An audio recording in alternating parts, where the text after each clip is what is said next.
He drove his heels straight into my 5-month pregnant belly, roaring, "Abort this useless girl now." Little did he know that brutal kick didn't just shatter 8 years of love. It made me dial the number of the biggest creditor holding our entire family hostage. But before I continue, if you haven't subscribed to our channel yet, please hit the subscribe button and leave a comment letting us know which city you're watching from in the US. This helps us see how far our story can spread. The rain howled outside the tall glass windows of the Greenwich, Connecticut mansion, seeming to mourn my fate. A gut-wrenching pain erupted from my lower abdomen. It was a terrifying, suffocating agony that left me curled up on the cold marble floor. The world swam around me, fading into black. I felt a warm liquid gushing out between my legs, staining the pristine white tiles with a dark crimson streak. That's my baby's blood. I looked up, through tear-filled eyes. The image of Preston, the husband I had loved with my entire youth, appeared alien, utterly monstrous. He had just retracted his foot after the vicious strike. His designer leather shoe was still gleaming, spotless, yet to me it was filthier than anything on earth. The handsome, polished face I once adored was now contorted with rage and cruelty. He looked down at me with contempt, as if viewing a dying animal beneath his feet. Standing beside him, Patricia Thorne, my mother-in-law, crossed her arms, her lips curled into a smug, satisfied smirk, teaching me a lesson for my stubbornness. Just leave her there. The pain will force a miscarriage eventually. Save us the hospital bills. Every word from her felt like coarse salt rubbed into my bleeding wound. Were they human? Or devils in human skin? Just 2 days ago, I was the happiest woman alive. I held the ultrasound printout, my heart drumming joyfully. The doctor had said the fetus was developing perfectly, a healthy, beautiful girl. I had burst into tears of sheer happiness. 8 long years I had struggled, sought treatments, swallowed countless bitter remedies, and endured endless gossip just to have this one child. And now, my little angel had arrived. I eagerly planned a romantic dinner, wanting to give Preston a big surprise. I imagined him embracing me, crying with joy. Instead, I faced a horrific nightmare. The moment I showed them the ultrasound, the smiles on Preston's and Patricia's faces froze. "A girl?" Patricia snatched the paper, her voice screeching like shattering glass. "This family needs a male heir to continue the legacy, not a worthless daughter. You've been useless for years, and you can't even handle the one job you have childbearing." I was numb. I looked at Preston, pleading with my eyes for him to say one fair word, but he just hung his head and mumbled, "Mother has a point. The company needs a successor. A son is better." My heart felt crushed. He was my husband, the father of this child. How could he utter those words? A child is a child. This is our baby, Preston. I cried out in despair. "Silence!" Patricia snapped, standing up and pointing a rigid finger at my face. "What right do you have to speak here? You were just a broodmare for this family, and now even that function is defective." She turned to Preston, her voice commanding, "Preston, I've already spoken to Skylar. She's pregnant with a boy. The wedding is in 2 months. You need to dispose of this one quietly." Skylar? The new intern at Thorne Industries? It turned out all those late nights working, the secretive phone calls on the balcony, the unfamiliar perfume on his jacket, it was all because of her. He wasn't just cheating, he had fathered a son. And now they wanted to discard my daughter and me like obsolete machines. "No, I won't agree." I staggered to my feet. "I will never abort my baby." That sentence ignited Preston's rage. He roared, "Get rid of it! You don't have a choice!" And then the brutal kick descended. Now I lay here in my own blood, feeling life slowly draining from my body. I heard their footsteps receding, the indifferent slam of the bedroom door. They abandoned me. They wanted my little girl and me to perish. A bone-deep chill enveloped me. My consciousness began to fade. In that fleeting moment between life and death, images of my mother and father, who passed away in an accident when I was young, flashed before me. I remembered my mother's dying words. Never give up hope, no matter what happens. Then, a distant memory sparked. My maternal uncle, whom I had only met a few times as a child. A powerful, mysterious man my family always spoke of with reverence. He had once given me a number, instructing me to call only when I had reached my absolute breaking point. Ellie, memorize this number and keep it safe. Only when you've hit rock bottom, when no one else can save you, call me. Rock bottom. This was it. A fierce will to survive surged through me. I had to live. My child had to live. I had to make these monsters pay. I used my remaining strength, biting my lip until it bled to fight off unconsciousness. I crawled, inch by painful inch, toward my purse flung into the corner. A long, thick trail of blood followed me. I managed to reach the phone. The blood-slick screen was hard to grasp, my hand trembling. I instinctively punched in the familiar sequence, the number representing my sole hope. 1 ring, 2 rings. My heart burned with anxiety. Please, please answer. Then a deep, authoritative voice resonated from the other end. Hello. Just one word, yet it was a jolt of power coursing through my fading body. I broke into sobs, my voice fractured and unintelligible. Uncle. Uncle Bob. Help! Help me! Would the powerful uncle intervene in time to save Ellie and her baby? And what wrath would the Thorne family face? If you are eagerly awaiting the next chapter, don't forget to like, share, and subscribe to Dynasty Secrets. The line fell silent for exactly 1 second, a silence more frightening than 1,000 words. I could feel shock, and then immense, tightly controlled fury through that silence. Then, Uncle Bob Sterling's voice returned, no longer warm, but sharp as steel and decisive. Ellie, where are you? Give me the address immediately. Stay on the line. Do not hang up. Trembling, I recited the address of the Greenwich estate. The words choked in my throat. My consciousness was growing hazy. The pain and blood loss made my eyelids droop. Ellie, listen to me. Uncle Bob's voice was an undeniable command. You must not fall asleep. Talk to me. Think of your parents. Think of the baby. You have to be strong. I struggled to keep my eyes open, clutching that tenuous thread of connection. I didn't know what he would do, but I trusted him implicitly. Only 5 minutes later, the wail of ambulance sirens pierced the quiet night of the exclusive neighborhood. The sound grew louder, urgent, and authoritative. I heard the iron gate being violently forced open, the sound of heavy footsteps rushing into the house. The bedroom door burst open, and a team of paramedics and doctors in crisp white coats stormed in. They weren't like ordinary medical staff. Their movements were swift, professional, and strangely calm. They quickly placed me on a stretcher. A female doctor gently checked my pulse and blood pressure, her voice reassuring. Mrs. Hayes, relax. We are here. You're going to be fine.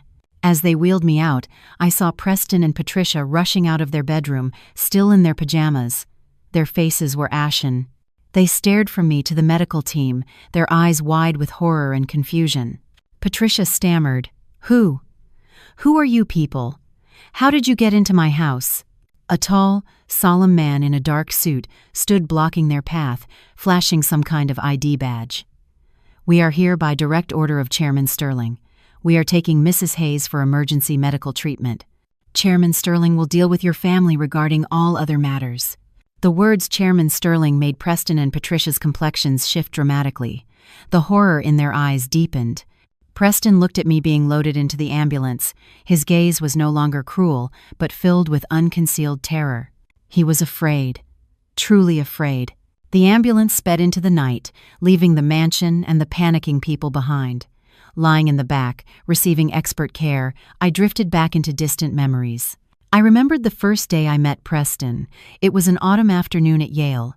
I was a naive freshman, and he was a senior, a campus heartthrob with good looks and athletic talent. He accidentally spilled coffee on my white dress, and by fate, we began dating. Our love in those years was pure and beautiful. He was gentle, attentive, always giving me the best. My family was struggling then. My father had failed in business, burdened by debt. Preston stood by me, encouraging and supporting me. I thought he was my destiny, the man I could trust for life. After graduation, we married. The wedding was modest but heartfelt. I gave up opportunities for my own career, agreeing to be a supportive wife, dedicating myself to the family so he could focus on Thorne Industries. The company was on the rise. I used my knowledge to secretly help him analyze markets and formulate business strategies. Gradually, the company grew, and our life became wealthier.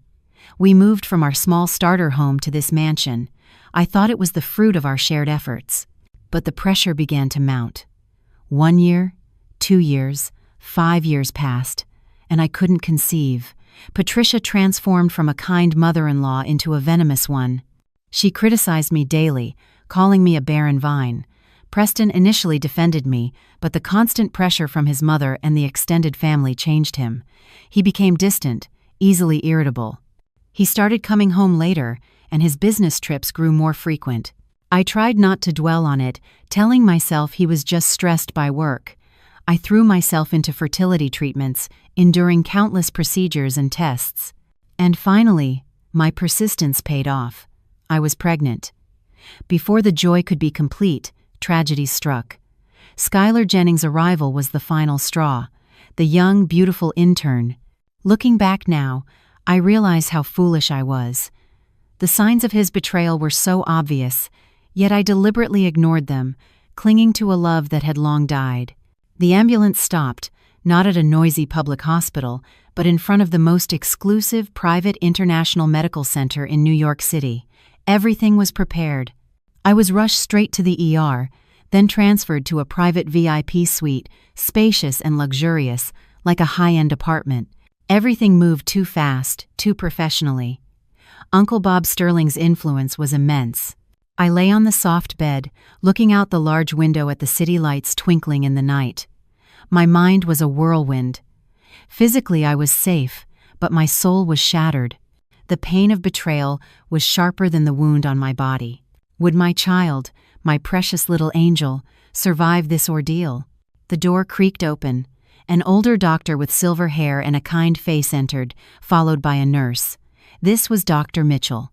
Dr. Mitchell smiled gently. "Hello, Eleanor. I'm Dr. Mitchell, a friend of Chairman Sterling. Please rest assured, you and the baby will receive the best possible care here." He reviewed my chart, then looked at me, his expression turning serious. "Your situation is complicated. The blunt trauma caused severe placental abruption. We need very close monitoring over the next few days." My heart constricted. I nervously asked, "Doctor, can my baby be saved?" Dr. Mitchell did not answer immediately, giving me a look of deep sympathy. His silence sent my fear spiraling. "We will do everything we can," he finally said, his voice solemn, "but you must prepare yourself. The chances of carrying the pregnancy to term in this situation are not high. The most important thing now is your state of mind. You must remain calm, positive, eat, and rest fully. A mother's mental state significantly impacts the fetus." His words felt like stones crushing my chest. Not high. Those two words cut deeper than any physical wound. My child, the baby I had longed for 8 years, the one I would trade anything for, was fragile, like a candle flame in the wind. I clenched my jaw, forcing the tears back. I couldn't cry. I couldn't be weak. The doctor was right. I had to be strong for my baby.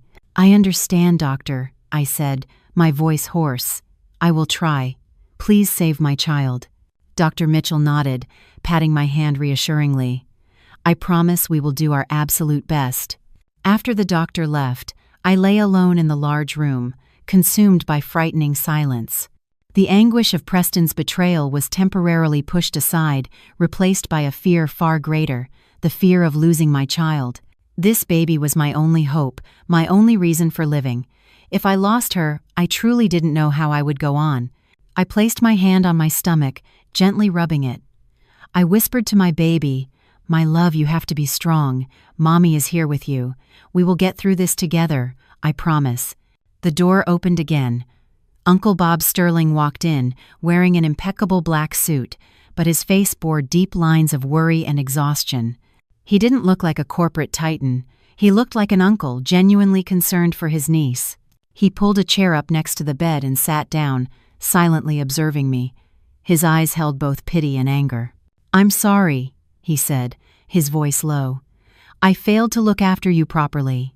"It's not your fault, Uncle." I shook my head. "I was just too foolish." Uncle Bob sighed. Dr. Mitchell told me about the baby. Don't worry too much. I have summoned the best obstetric specialists from overseas. They will consult and find the optimal solution. You just need to trust them and rest." Hearing him, a sliver of hope flickered within me. Uncle Bob was always like this, always finding a definitive solution to every problem. "Now, let's talk about your situation." His gaze turned serious. "What do you plan to do next?"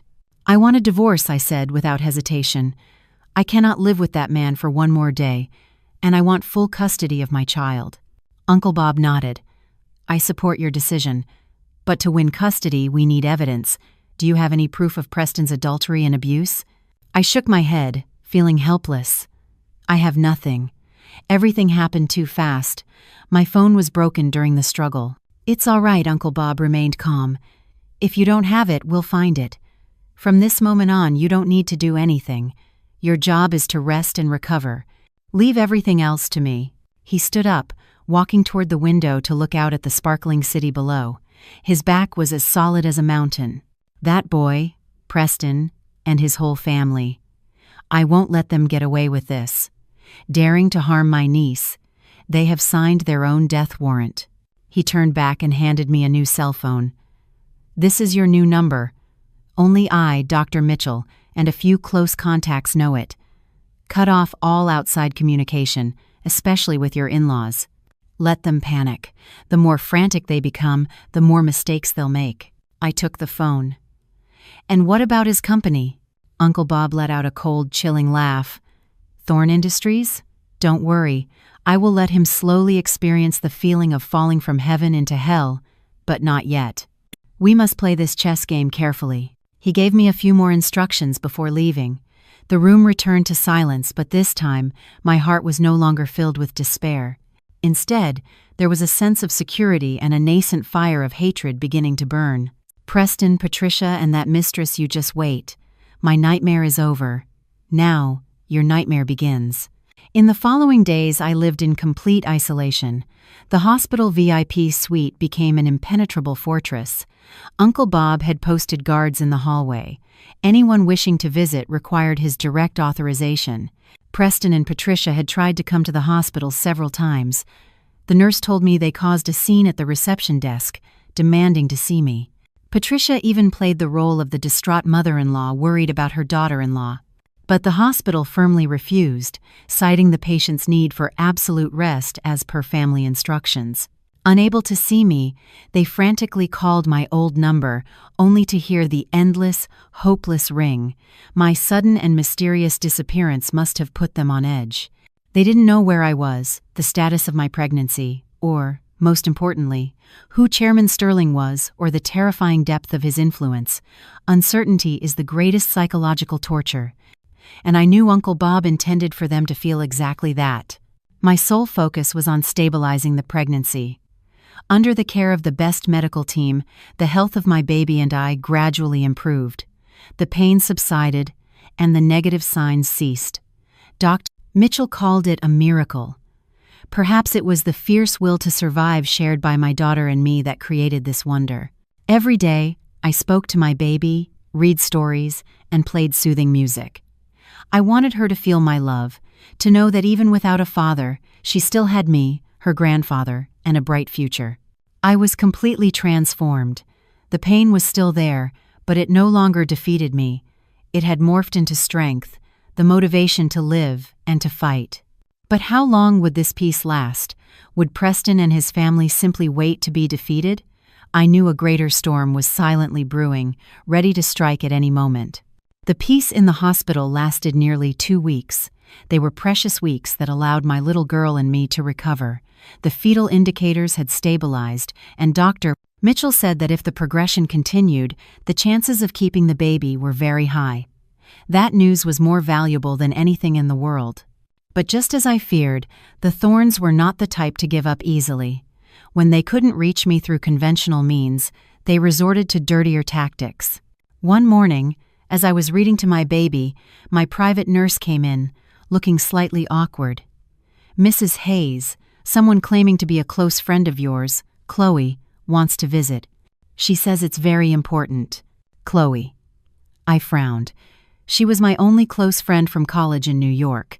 We were quite close, but after marrying, I had less contact with her due to my busy family life.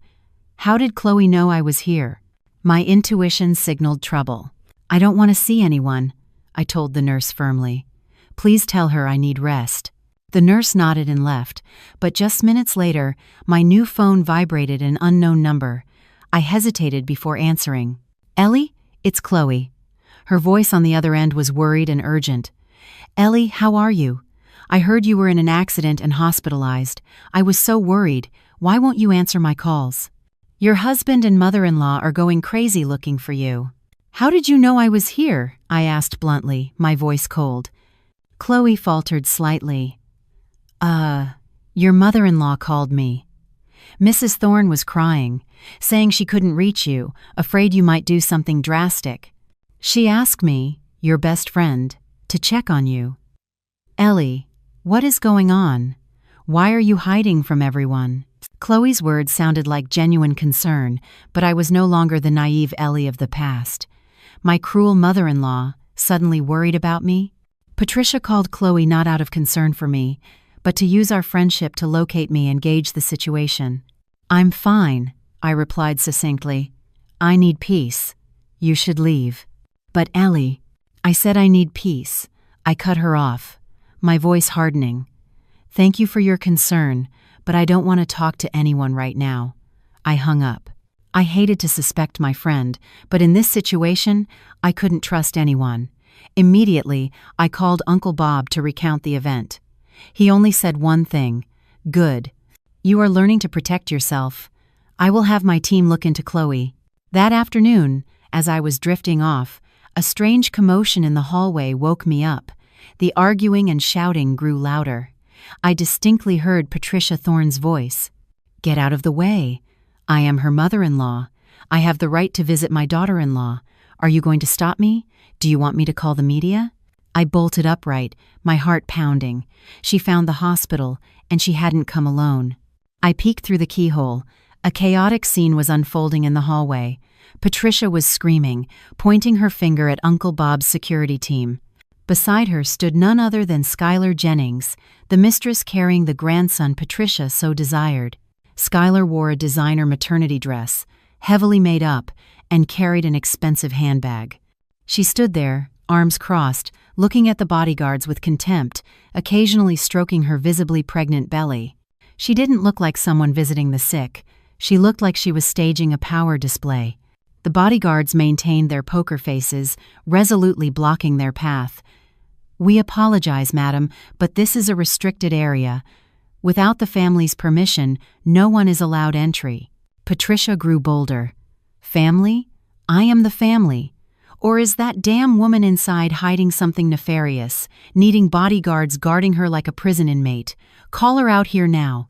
If she doesn't come out, I'll break the door down. She began to throw a tantrum, wailing about her ungrateful daughter-in-law who abandoned the home and ignored her worried mother-in-law. Skylar was no better. She pulled out her phone and started filming the scene, muttering, "Look, everyone, this is how a daughter-in-law treats her mother-in-law. So unfilial and immoral." Standing behind the door, my hands clenched, my body shaking with fury. They were shameless and despicable. They dared to come here, staging a drama to slander me and pressure me. I almost opened the door to confront them, but then I remembered Uncle Bob's instructions. I could not act rashly. This was exactly what they wanted. They wanted me angry and out of control so they could frame me. I took a deep breath, forcing myself to calm down. I stepped back and sat on the bed. I could not let them win. Just then, Dr. Mitchell and hospital security arrived, demanding order. "This is a hospital, not a marketplace," Dr. Mitchell said sternly. "Patient Hayes requires special monitoring. Any disturbance could endanger the lives of both mother and child. If you continue to cause a scene, we will be forced to call the police." The words police and endanger life seemed to make Patricia and Skylar hesitate. They didn't want to escalate things that far. Patricia shot a hateful glance at my door, then was quickly escorted away by Skylar, still muttering curses. "You can hide in there, you wench. You won't escape." The chaotic drama finally ended. The hallway returned to its usual quiet. But I knew this was just the first shot in the dirty media war they were about to launch, and I needed to be prepared to fight back. The nightmare refused to release me. Just as the physical pain began to subside, another emotional shock arrived, more brutal and devastating. Patricia and Skylar's hospital stunt failed, but it launched a systematic and cruel campaign to assassinate my character. They knew they couldn't reach me directly, so they shifted their attack to the media and public opinion. Just as I feared, within a day, a flood of articles and social media posts appeared, all targeting me. Their story was perfectly crafted, turning me from victim to villain. They ignored the abuse and the forced abortion attempt. Instead, they fabricated a completely different narrative. They claimed that after years of infertility, I had developed severe depression and delusional jealousy. When I learned my husband had fathered a child outside the marriage, an event they described as an unfortunate mistake, I supposedly had a psychotic break, deliberately falling down the stairs to blame my husband and mother-in-law. Then I ran away, cutting off all contact, abandoning my frantic family. To add credibility, they leaked doctored text messages. These were messages I had sent Preston during moments of despair and sadness over my inability to conceive. But in this new context, they became evidence of my psychological instability. I'm so tired, I don't want to live anymore. Why is fate so unfair to me? My genuine cries for help were twisted into suicide threats and signs of mental illness. The articles included photos: Patricia sitting distraught, Preston looking exhausted and haggard outside the hospital gates, taken when he came to find me, and even photos of Skylar cradling her pregnant belly with a gentle, long-suffering smile, portrayed as an unfortunate victim of circumstance, enduring the rage of the first wife merely for carrying the Thorne bloodline. The public, easily swayed by sensational stories and pitiful images, quickly sided with them. Thousands of vicious comments erupted under the posts. "Oh my God, what kind of evil woman is this? Barren and jealous, trying to kill her husband's child. Poor husband and poor mistress. Living with a wife like that must be hell. This kind of person belongs in prison or a mental institution." My name, Eleanor Ellie Hayes, became the hottest gossip topic across all forums. I was branded with the most venomous nicknames: the crazy wife, the cold-blooded murderer, the evil stepmother. Uncle Bob ordered his team to block and remove the articles, but they proliferated like wildfire. As soon as one page was taken down, they posted on another. They had prepared a professional media campaign, complete with a team of commenters guiding public opinion. I sat in my hospital room reading every word, my hands and feet icy cold. I couldn't believe they could distort the truth so blatantly and cruelly. They didn't just want to steal my husband and child, they wanted to utterly destroy my honor, turning me into a pariah. Furious frustration choked me. My chest tightened. I felt breathless, my head spinning. My nurse noticed my pallor and rushed over. "Mrs. Hayes, are you all right? Don't read those things. They're all fabricated." I pushed her hand away, trying to breathe deeply. I couldn't collapse. I couldn't let them win. The more they wanted me to break down, the stronger I had to be. But how could I be strong when the whole world seemed to be turning against me? Even Chloe, the friend I once trusted, called me, not to console me, but to advise me. "Ellie, I know you're shocked, but you can't behave like this. Mrs. Thorne is older, and Preston is your husband. You shouldn't make things so difficult. Maybe you should just go home and apologize. Things can still be fixed." Hearing Chloe, I just gave a cold, cynical laugh. She too believed their drama. Or worse, she was part of it. I had nothing more to say and quietly hung up. I felt truly alone. I hugged my belly, where my little girl was growing daily. "My love, I'm so sorry. I'm sorry I couldn't give you a good father, a complete family. I'm sorry you have to endure this storm before you're even born. But trust me, I will never give up. I will fight to the end to protect you and demand justice for us."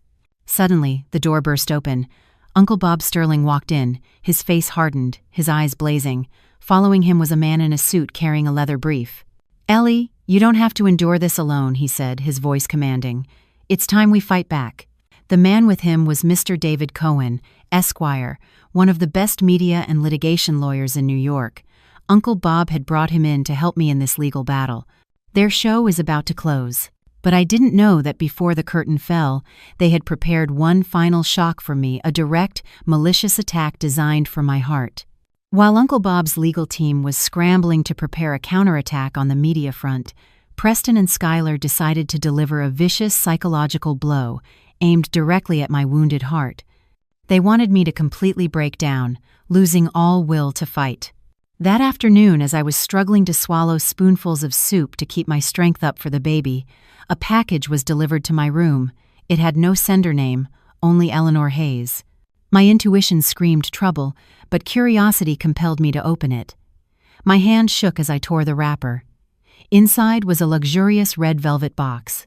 I froze, my heart seizing up. I recognized the box. It was the one containing the diamond jewelry set Preston gave me for our 5th anniversary. I had cherished it, viewing it as a testament to our love. Why would he send it now? Did he think old memories would soften me? I took a deep breath and opened the lid, but inside was not the glittering jewelry. Instead, there was a stack of color photographs.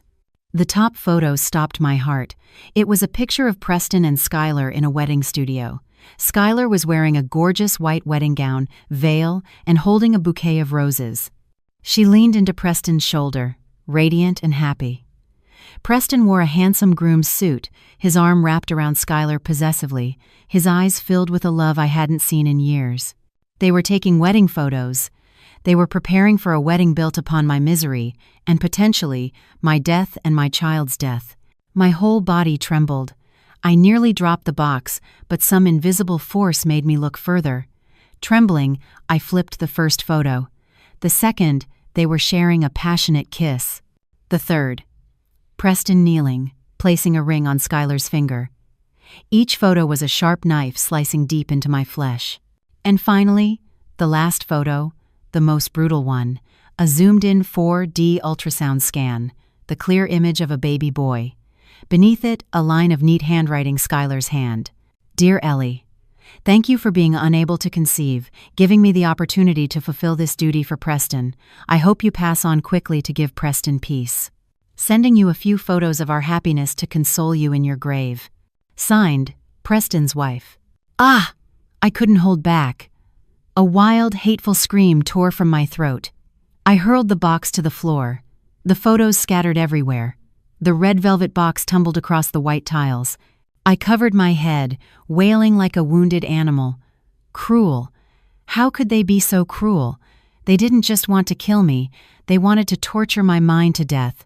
They wanted me to die in agony, humiliation, and jealousy. I slumped onto the bed, tears streaming relentlessly. All the strength and resolve I had built up over the past weeks seemed to crumble completely. I felt useless, utterly defeated. I couldn't protect my child, couldn't protect my happiness, and now my last shreds of dignity were being trampled. I wanted to die and end it all. The thought flashed in my mind, dark and tempting. If I die, perhaps the pain will stop. If I die, I won't have to witness their happiness. I looked toward the balcony, where the glass door was slightly ajar, letting in the cool breeze.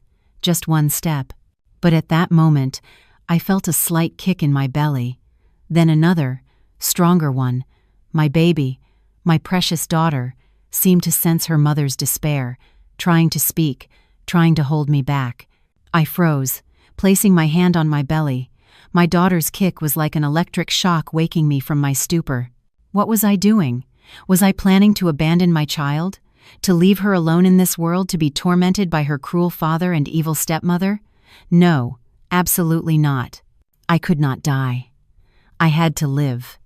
Live to protect her. Live to fight. Live to see the day those wicked people paid the price. I quickly wiped my tears. The despair in my eyes was replaced by hatred and a terrifying steel will. I looked at the photos scattered on the floor. Their happy smiles no longer caused me pain, only utter disgust and contempt. Preston, Skylar, Patricia, you succeeded in pushing me to the depths of hell, but you didn't know that in that very hell, a demon was reborn. I picked up every photo, smoothed them out, and carefully placed them back in the box. I would keep them. I would use the evidence of your happiness as the tombstone to bury you all. In this drama, I would not just be an actress, I would be the director. And the ending would certainly not be what you wanted. The fire of battle was lit within me, burning brighter than ever. Because now, I was fighting not just for myself but for my daughter too. The vicious provocation from Skylar and Preston, instead of defeating me, became a potent stimulant, transforming my pain and despair into iron resolve. I no longer cried or felt weak.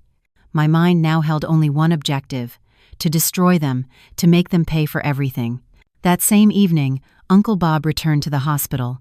Seeing the stack of photos and the fragmented emotions in my eyes, he offered no words of comfort. He simply sat down and placed a tablet computer on the table. "Look at this," he said, his voice low and cold.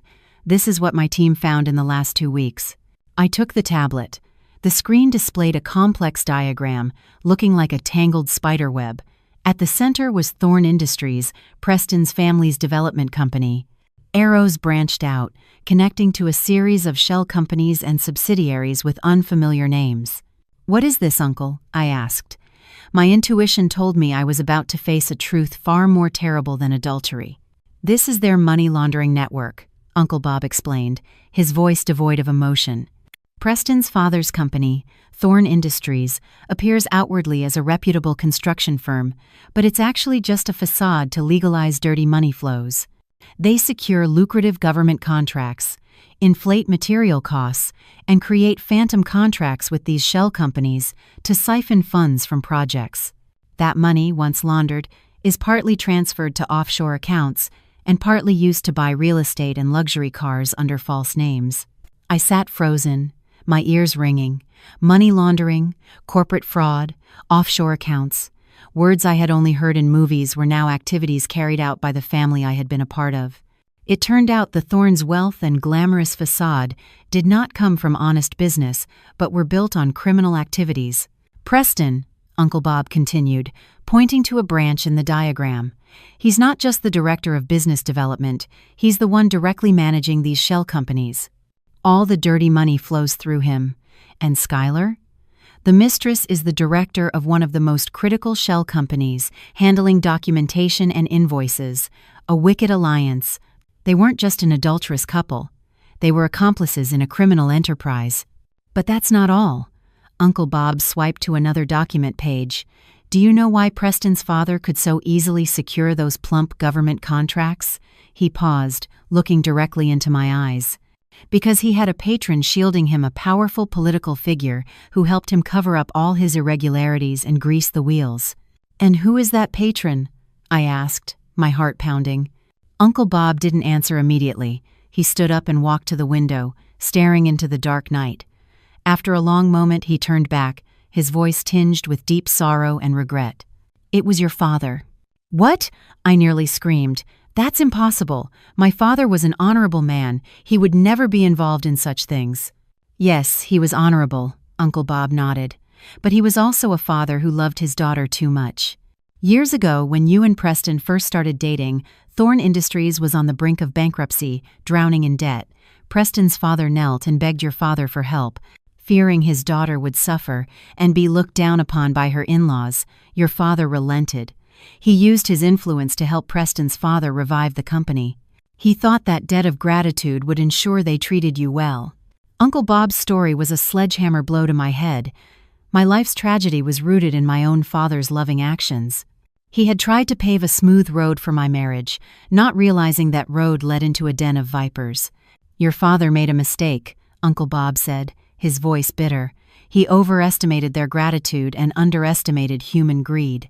He never expected his help wouldn't earn him thanks, but would turn them into blood-sucking leeches. They clung to that debt, constantly demanding and leveraging it, turning your father into a tool for their illicit enrichment. Your father realized his mistake, but it was too late. He was trapped between his honor and his daughter's fragile happiness. That torment contributed to your parents' accident years ago."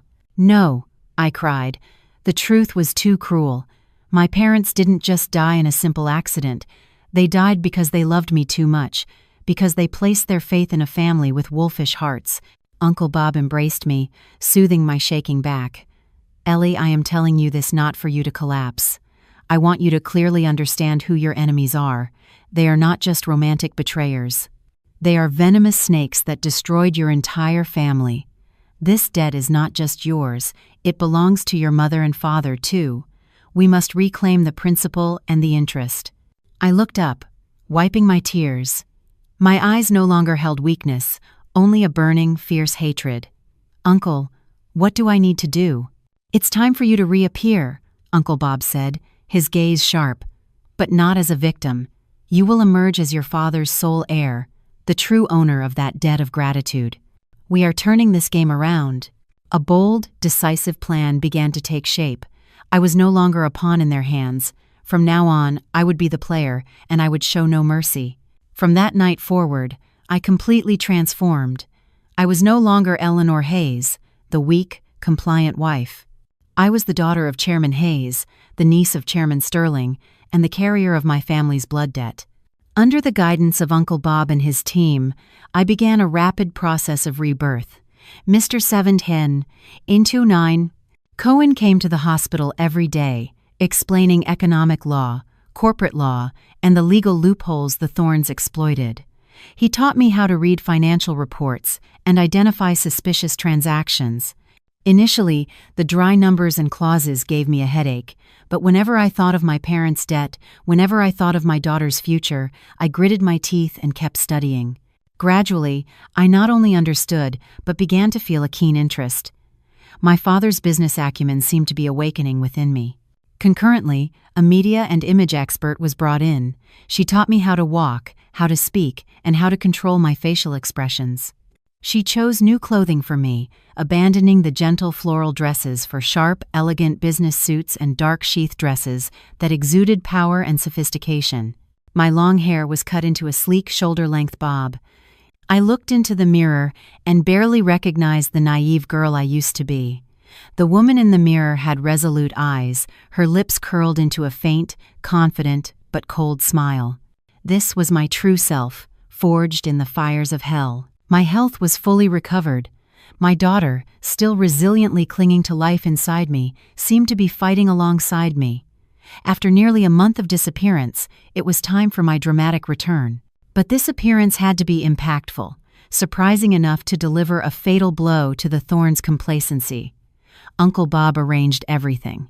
He deliberately leaked news that his Sterling Group was seeking a strategic partner for a multi-billion-dollar luxury resort project in Miami Beach. This was bait, a colossal project that any major corporate shark would covet. And of course, Preston and his father were not exceptions. The moment they heard the news, they desperately tried to secure an invitation to the Sterling Group's project unveiling and reception. They had no idea that the mysterious Chairman Sterling they were trying to court was the very uncle they never suspected existed.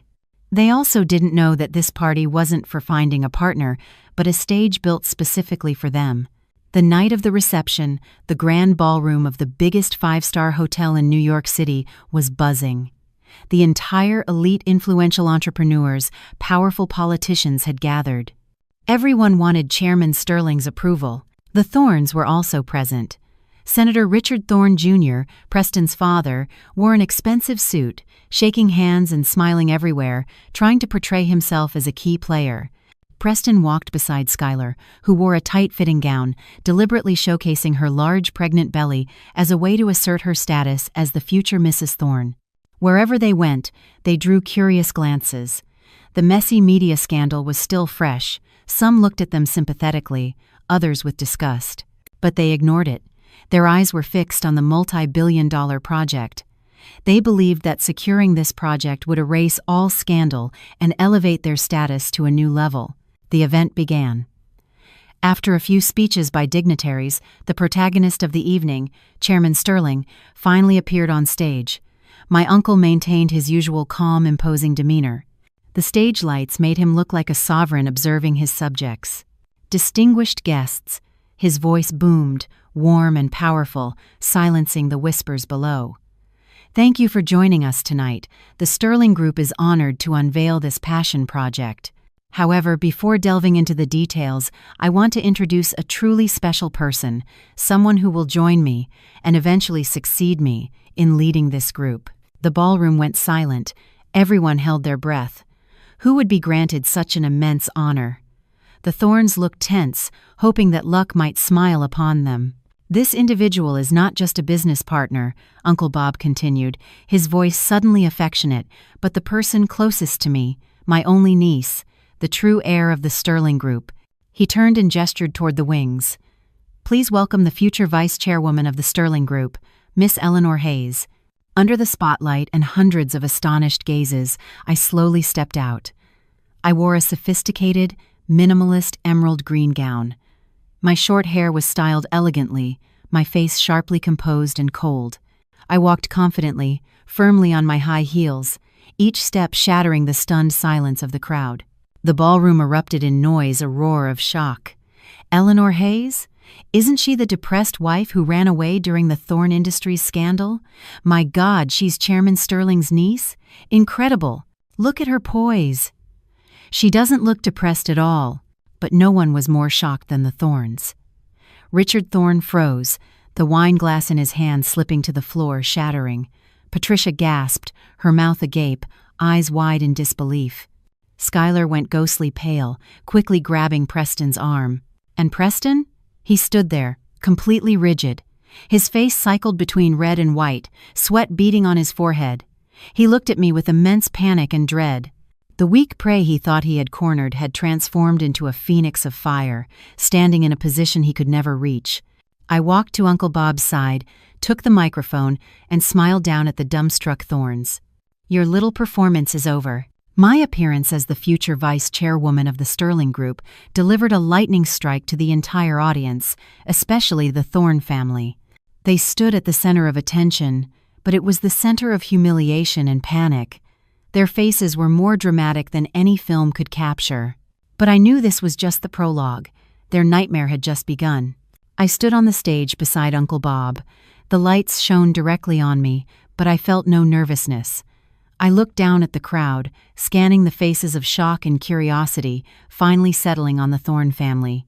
I smiled, a calm smile that concealed a deadly power. "Good evening, everyone," I began. My voice was clear, crisp, and confident, echoing through the vast ballroom. I'm sure many of you are surprised by my presence. And perhaps many of you have read the unpleasant stories about me on social media recently. I paused to let the murmurs rise and then subside. I looked straight into Preston's eyes, who stood motionless, sweat soaking his suit jacket. They claimed I was depressed. They claimed I was pathologically jealous. They claimed I abandoned my home and my family. They painted a picture of a terrible wife, an immoral woman. Today, I stand here not to justify myself, but to tell everyone a story, the real story behind those slanders. I signaled the technical team. The giant LED screen behind the stage, which displayed the project logo, suddenly went dark and then lit up again.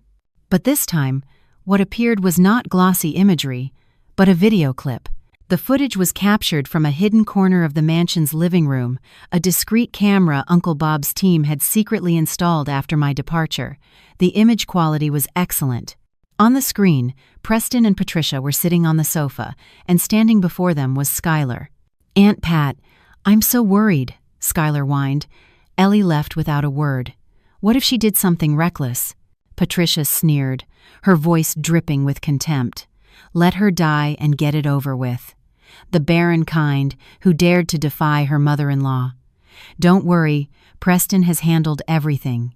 As long as she doesn't come back, after a while we'll file for unilateral divorce, citing her disappearance or loss of civil capacity. Then all her assets, the mansion, the company shares will go to Preston, and ultimately, to my grandson." The audience gasped in astonishment. People started turning to look at the Thorns with disgust. But the video wasn't over. Preston spoke, his tone calculated. "Mother's right, sweetheart. I've arranged everything. You just need to focus on your pregnancy.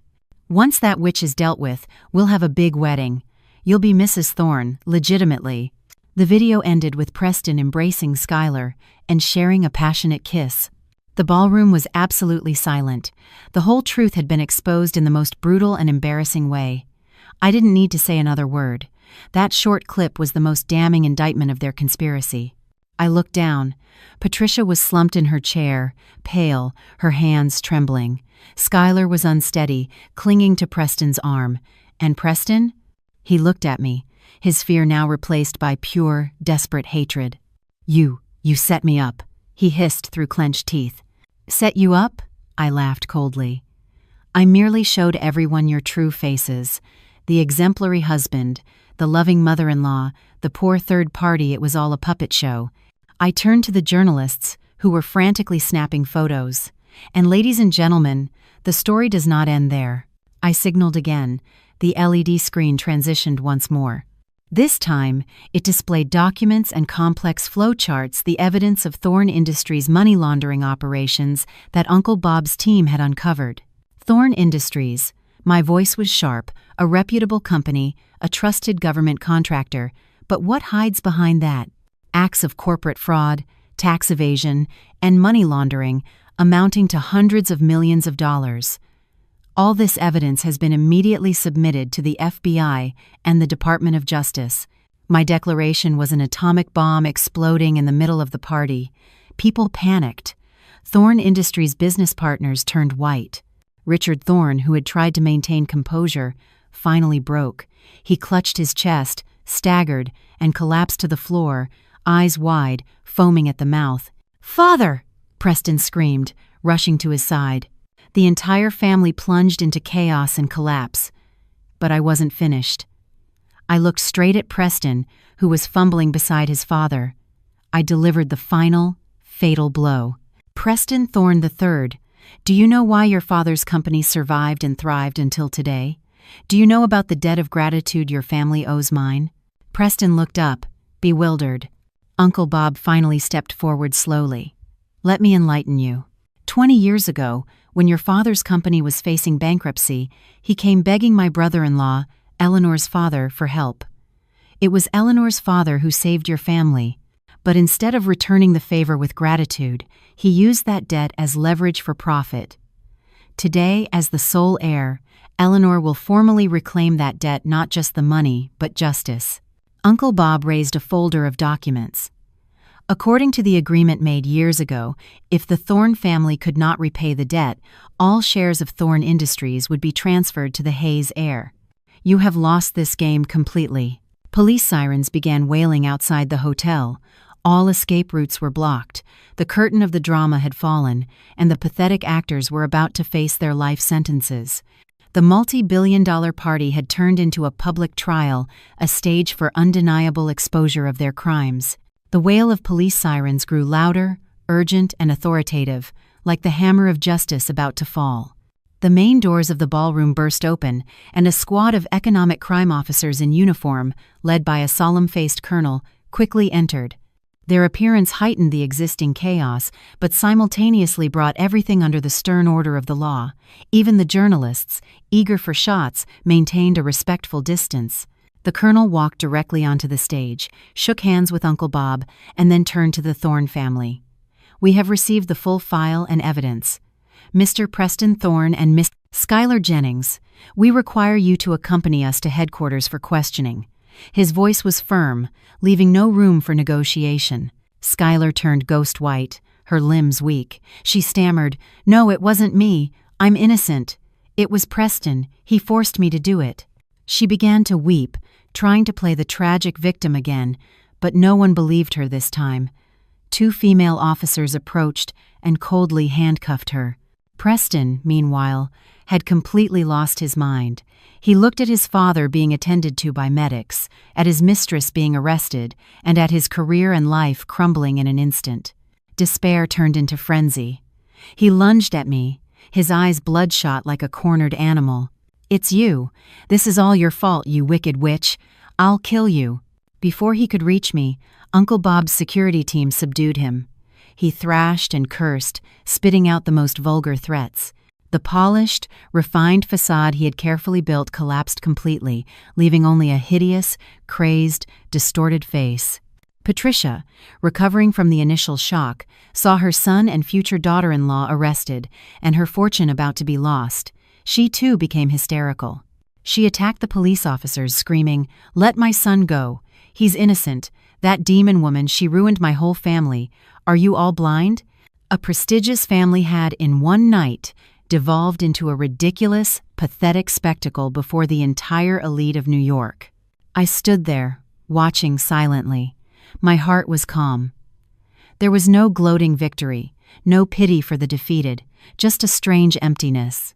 All the grievances seemed resolved, but the wound in my heart might never fully heal. Uncle Bob came to my side, placing a hand on my shoulder. "It's over, Ellie." I nodded, but silent tears streamed down my face. These were the last tears I would ever shed for them, tears for 8 years of blind youth, for a dead love, and tears to wash away all the filth of the past. As the police escorted Preston, Skylar, and Patricia away, the ballroom was left a chaotic mess. Richard Thorne had been rushed to the hospital in critical condition. The guests slowly departed, carrying a sensational story that would fuel gossip for weeks. I felt utterly exhausted, physically and emotionally. Uncle Bob helped me to his car. "Go home and rest, Ellie. The rest is for the law to handle." Sitting in the luxurious car speeding through the night, I looked at the glittering city lights. This city had witnessed my happiness and my pain, and now it was about to witness a new rebirth. The battle was over, but my journey to reclaim myself had just begun. In the days that followed, the Thorne Industries case became a national sensation. Major newspapers ran the story on the front page. The family's dirty business secrets and insidious plots were exposed. The scope of the scandal was far larger than we had imagined. The FBI traced a network of corrupt officials who had shielded Thorne Industries' criminal activities for years. A major shakeup in the government apparatus followed. My father's debt of gratitude had inadvertently sparked a wildfire of justice. The Thorne family faced judgment from both law and society.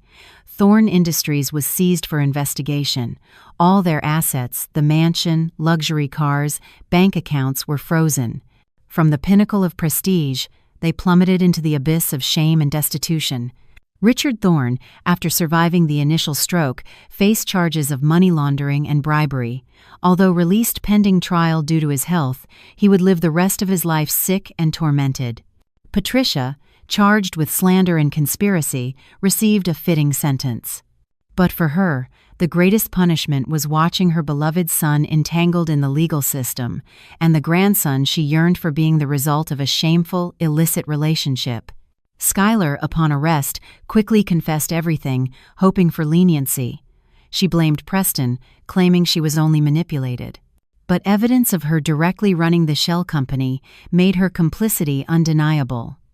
Due to her pregnancy, she was released on bail, but the suspended sentence and societal scorn would haunt her forever. Preston, the mastermind of it all, met the most tragic end. With a long list of charges, fraud, money laundering, and specifically the brutal assault on his pregnant wife, he faced a very heavy sentence. His public trial was widely covered. I did not attend. I never wanted to see his face again. I only read the news reports. They said he completely broke down on the stand, weeping and begging for my forgiveness. But it was too late. All scores had been settled. The storm passed, leaving behind the devastating wreckage of a family and a bitter lesson about human nature. I no longer cared about their fate.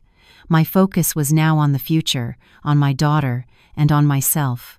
After that fateful party, I immediately filed for divorce. The court proceedings were quick and quiet. There was no contest. With undeniable evidence, I was granted full custody.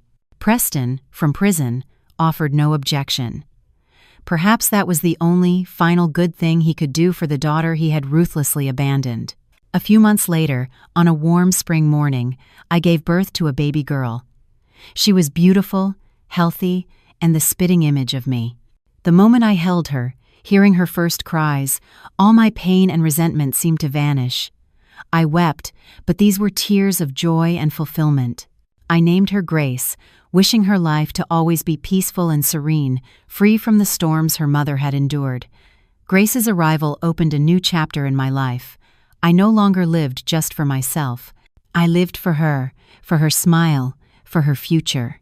Uncle Bob and his team completed the legal procedures for me to formally inherit all the assets my parents had left behind, including shares in several large corporations. The debt of gratitude owed by the Thorns was partially recouped after Thorn Industries was liquidated. I didn't keep the money for myself. I used it to establish a foundation named after my parents, the Hayes Anson Foundation, dedicated to supporting orphan children and women affected by domestic violence. I wanted to turn my family's suffering into something beneficial for society. Uncle Bob, seeing my talent and passion for business, offered me a permanent position at the Sterling Group, but I declined. I didn't want to live under his immense shadow. I wanted to stand on my own 2 feet. I decided to start a new venture. With the capital I had and the experience I gained, I founded a new company specializing in investment consulting and asset management, the sector I had studied during my recovery. My company had a special operating philosophy, prioritizing and supporting female entrepreneurs. I wanted to create a safe, transparent working environment where ambitious, talented women wouldn't fear being cheated or suppressed. The work was initially demanding. I had to raise my small child while running the company. Some nights, after Grace fell asleep, I worked until dawn. But I never felt tired. On the contrary, I felt alive, contributing, and being truly myself. My company, with its unique business model and humanitarian mission, quickly gained attention and community support. Many successful female entrepreneurs sought me out, not just for collaboration but also to share their experience, becoming mentors for the next generation. A network of powerful, unified women began to form. I was no longer alone on my path. I had sisters, companions, and trustworthy allies.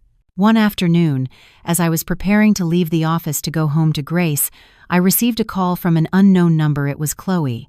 Her voice on the other end was full of remorse. "Ellie, I'm so sorry. I know nothing I say now can make up for it, but I truly apologize." I remained silent, unsure how to respond.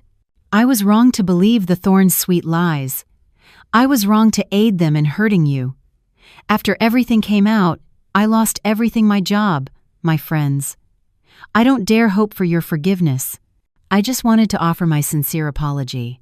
"It's in the past," I finally said, my voice calm. "I don't resent you anymore. Everyone makes mistakes. The important thing is to recognize them and make amends. You're young. Restart your life." I hung up, feeling lighter. Forgiving others is sometimes the way to free yourself. My life continued peacefully, filled with my child's laughter and the joy of my work. I had found happiness, a true happiness, derived from freedom, autonomy, and compassion. But fate, it seemed, wanted to test me one last time when a man from the past suddenly reappeared, carrying a secret even greater than anything I had known before. Time flew by quickly. My Grace was now a clever, adorable 3-year-old girl. My company had become one of the leading financial advisory firms, particularly reputable for supporting women-owned businesses. My life had truly turned a page, peaceful and radiant. The scar in my heart seemed to have healed. The painful past was now a distant, blurred memory. I had thought I would live happily single, dedicating all my love to my daughter and my career. But then, he appeared. His name was Ryan Miller, a talented architect, quiet and warm-hearted. We met casually at an art exhibition. He didn't know who I was. He wasn't overwhelmed by my status or wealth. He was drawn to the connection of our souls, by the way I felt about the artwork. We clicked immediately. With him, I felt like an ordinary woman, listened to and understood. He didn't judge my past, only offered sympathy and respect. Our love blossomed naturally and gently, like a cool stream nourishing my parched soul. Ryan adored Grace, and she clung to him constantly. Watching him patiently teach her to draw and read stories filled my heart with a rare warmth. Perhaps it was time for me to give myself and my daughter a complete home. But just as I was immersed in happiness, a ghost from the past returned, carrying a shocking secret that could turn everything upside down. One afternoon, while I was working, my secretary rushed in, pale and flustered. "Miss Hayes, there's a man who insists on seeing you. He says he's a relative of Preston Thorn." My heart clenched. A Thorn relative?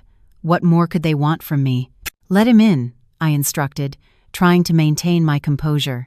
The man who entered was about Preston's age, but his face was etched with hardship and seemed far older. He was dressed simply, his eyes sunken, hiding infinite sorrow. "Hello, Miss Hayes. I'm Ethan, Preston's cousin," he introduced himself, his voice raspy. "I'm here today to fulfill the last wish of my Uncle Richard, Preston's father." "Preston's father?" I was stunned. "He passed away?" "Uncle Richard died a week ago. His illness worsened," Ethan said, his voice dropping. "Before he passed, he was filled with regret. He entrusted me with a box and told me I must deliver it to you personally. He said, 'Inside is a truth I've hidden my whole life, a truth that could completely change your life.'" Ethan placed an old, carefully locked wooden box on my desk. I looked at it, filled with skepticism. "Another scheme?" Seeing my hesitation, Ethan sighed. "You might not believe me, but I swear on my honor, what I am telling you is the truth. Preston and his family paid the price for what they did. That was karma. But you are innocent, and you have the right to know the truth about your origins." Ethan bowed his head, turned, and left, leaving me alone with the mysterious box and his cryptic words. I sat there staring at the wooden box. Curiosity and a strange premonition urged me forward. I used the small key Ethan left, trembling as I inserted it into the lock. Click. The lock opened. Inside the box was neither money nor jewels, but a stack of yellowed letters and a faded black and white photo. I picked up the photo. It showed a young, beautiful woman holding a newborn baby. The woman, I gasped, had a striking resemblance to me, especially her eyes. I flipped the photo over. On the back, handwritten, "Mother and daughter, Katrina." Katrina? That wasn't my mother's name.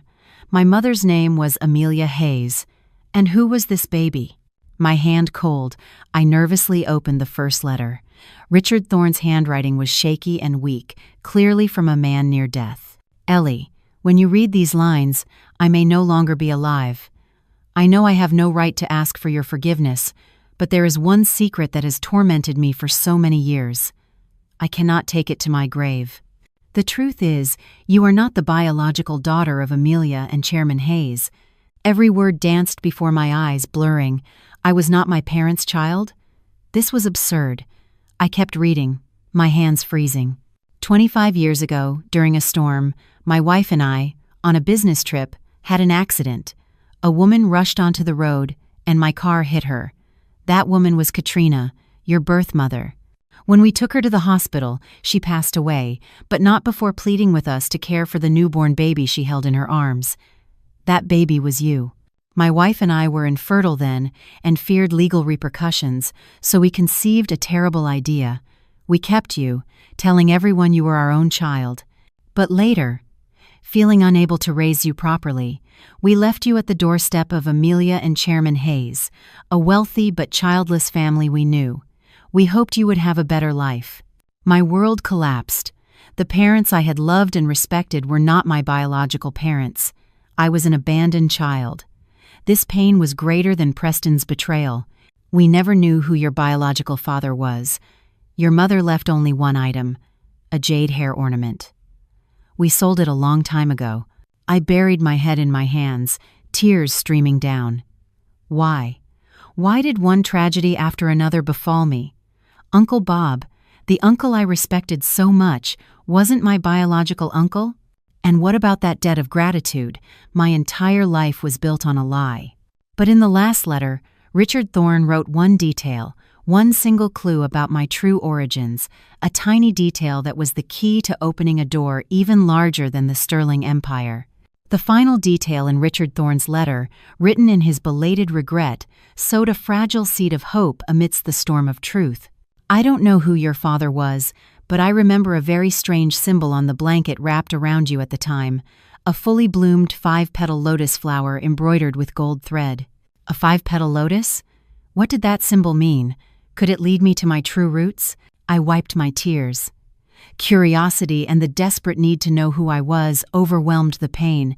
I immediately called Uncle Bob, telling him the entire story and asking about the symbol. On the other end, Uncle Bob was silent for a long time, so long that I thought he had hung up. Then he spoke, his voice carrying an unmistakable tremor. "Ellie, what did you say? A 5-petal lotus embroidered with gold thread?" "Yes, Uncle. Do you know something about it? Ellie, listen. Don't tell anyone about this, not even Ryan. Stay in your office. Lock the door. I'm coming right away. The urgency in his voice made me realize this was no ordinary symbol. It concealed a secret far greater than anything I could imagine. Half an hour later, Uncle Bob was in my office. He wasn't alone. He was accompanied by an elderly man with snow-white hair, dressed in a traditional silk garment, his demeanor radiating ancient scholarly wisdom. I recognized him. He was the chief butler who had served in Uncle Bob's family for decades. Uncle Bob wasted no words. He looked directly into my eyes. Ellie, let me see the letter and the photo. I handed them over. He and the elderly gentleman intently read the letters and examined the photo. When the butler saw the reference to the 5-petal lotus, he began to tremble, his aged eyes filling with tears. He turned to Uncle Bob, his voice shaking. Chairman, there is no mistake. This is the emblem of the royal dynasty. Royal dynasty? I was bewildered. Yes, Your Highness. The butler turned to me, bowing with deep respect. That is the insignia of the last branch of the imperial dynasty, a branch that has been in hiding for centuries. And the head of that dynasty today is the patriarch, Lord Stirling, Chairman Stirling's great-grandfather, and also your great-grandfather. I felt like I was hearing a fairy tale. Royalty, imperial dynasties, things that only existed in history books. This is hard to believe, I stammered. Uncle Bob spoke, his voice complex. Ellie, there is a truth that your parents and I have tried to hide your whole life. We are not just an ordinary business family. We are the descendants of that hidden imperial dynasty. Due to historical shifts, the clan chose to live a secluded life. The debt of gratitude I used against the Thorns was, in fact, an oath of loyalty the Thorn ancestors made to our clan generations ago. So, my birth mother, Katrina, was Lord Stirling's youngest daughter, my grandmother's long-lost sister. She left the family for some reason, and no one could trace her. Another bombshell truth was exposed. I wasn't just an abandoned child. I carried the blood of a royal dynasty. My birth mother was a lost princess, and Lord Stirling, a legendary figure, was my great-grandfather. We must go to the manor, Uncle Bob stated decisively. The Lord is nearly 100 years old. His health is failing. For decades, his greatest wish has been to find his youngest daughter. Now that we have news of you, we must bring you back to your ancestral home. This is not just about you, but about the entire clan. A journey to the ancestral home, a quest to find my origins, was ahead of me. I didn't know what the future held, but I knew my life could never go back to the way it was. The private jet carrying me, Uncle Bob and Grace, landed at a secluded airport near the coast of Massachusetts on a sun-drenched afternoon. The stately, timeless atmosphere of the historical New England coast immediately enveloped me. A luxury car was waiting, taking us not to a hotel, but to a separate, isolated area hidden behind old pine groves outside the city. The place was called Stirling Manor, the ancestral estate of the Stirling dynasty. Stirling Manor was not a grand castle, but a complex of ancient, exquisitely carved Georgian and Federal-style homes, nestled among meticulously maintained gardens and orchards. The atmosphere was solemn and quiet, completely unlike the bustle of New York. As our car pulled up to the main courtyard, dozens of people in formal traditional attire stood in 2 lines, bowing their heads in welcome. Leading them was a middle-aged man with a stern face, Arthur Stirling, the Lord's eldest son, who temporarily oversaw the clan's affairs. Arthur looked at me with a complex, scrutinizing gaze before turning to Uncle Bob. Bob, you've returned. Father is waiting in the great hall. We were led into the great hall, the oldest and largest house. The faint scent of cedarwood incense hung in the air. In the center, on an antique settle, sat an old gentleman with a long white beard, dressed in fine silk. Despite his age, he radiated an extraordinary serene authority. This was Lord Stirling. Seeing us enter, he slowly opened his eyes. They were no longer sharp, but deep, like a bottomless lake. His eyes scanned Uncle Bob, and then settled on me and little Grace, who was clinging to my side. Come closer, children. His voice was deep and warm. Uncle Bob and I slowly approached, kneeling before him. Uncle Bob presented the letter and the photo. The Lord tremblingly took them. When he saw the picture of my birth mother, his ancient eyes shimmered with tears. "Katrina, my daughter," he murmured, his voice choked with emotion. Then he looked at me. His wrinkled hand reached out and gently touched my cheek, the resemblance truly striking. He embraced me in grace. His hug was warm and filled with deep affection. In that moment, I knew I had truly found my family. My life at Sterling Manor in the following days felt like a dream. I lived among my blood relatives, enveloped in the love I had missed for so many years. Lord Sterling, despite his frail health, spent time talking to me and his great-granddaughter Grace every day. He told me about my birth mother, Katrina, about her childhood and their shared memories. It turned out my mother, Princess Katrina, was a strong-willed woman who loved freedom and art. She left the clan not for a man, but to pursue her dream of becoming a painter, an ambition the family did not accept at the time. She lived a life that was short but free and complete. Hearing his stories, I grew to love and respect the mother I never met. I realized her resilient spirit and passion for freedom flowed through my own veins. Grace quickly became the clan's darling. Everyone adored her. She ran around the gardens. Her clear laughter brought a new vitality to the solemn, quiet estate. However, not everyone welcomed my return. Arthur Sterling, my uncle, and his family always viewed Grace and me with reserve and distance. I understood that my appearance had inadvertently disrupted the established order of succession within the dynasty. But I didn't care. I had no ambition to contest power or wealth. I only wanted a peaceful life with my daughter and my loved ones. I spent most of my time learning the clan's rules and traditions and helping Uncle Bob manage the dynasty's external business activities. The Sterling Group was actually just a small part of the clan's vast wealth. I realized the true strength lay not in money, but in knowledge, tradition, and family unity. Meanwhile, Ryan, after learning the entire truth about my background, showed no fear or distance. On the contrary, he loved and respected me even more. He flew out to Massachusetts, often to visit Grace and me, never minding the distance. He said that no matter who I was, a princess or an ordinary woman, I would always be Ellie, the woman he loved. His genuine love deeply touched me. One morning, Lord Sterling called me privately into his study. He handed me a brocade box. "This is something your mother left behind. I've kept it all these years." Trembling, I opened the box. Inside was a jade hair ornament carved with the exquisite 5-petal lotus the hairpin Richard Thorne had mentioned. But more than that, beneath the hairpin was an old notebook. I opened it. It was my mother's diary. Page after page held her thoughts, sketches, and poetry. And on the final pages, she wrote about my father. He wasn't an anonymous man. He was a poor artist, a man with whom she shared her passion and love. But he had died from a sudden illness just before I was born.